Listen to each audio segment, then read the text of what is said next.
Cow's milk is a little bit harder to digest, and I feel a little bit of stomach upset, even when I have the best of the best cow's milk. Now, I still really do like the taste of cow's milk as well.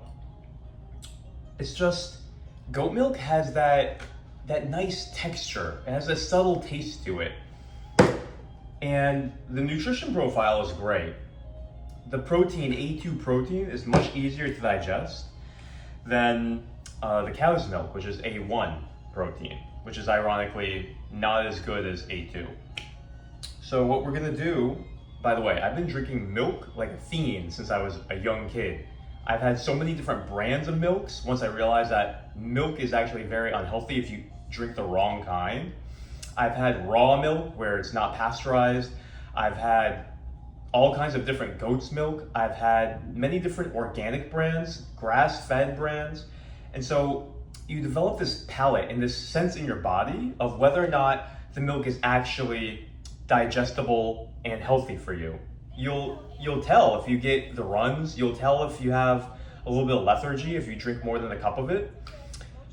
It's very obvious. Let me just set this music. It's very obvious when you find a bad milk because your body just won't feel good. You'll get congested, mostly digestive issues. So, I love trying raw milk that's not pasteurized or homogenized, just straight from the cow. And we actually tried that. I'm gonna make a whole nother episode of that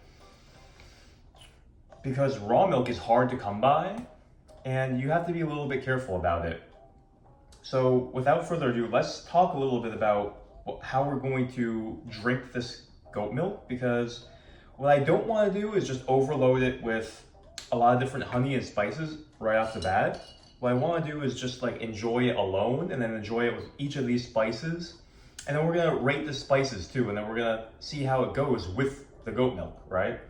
So I hope you guys see the value in drinking goat milk because it's extremely anabolic, which means it just gives you a lot of energy and it gives you a lot of muscle mass and a lot of vigor. So I'm looking at it right off the bat and it looks a little bit watery.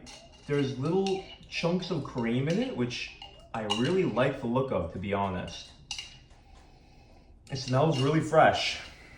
And see if I can give you guys an angle without spilling it.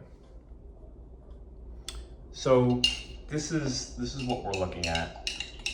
So let's take a little teaspoon, see?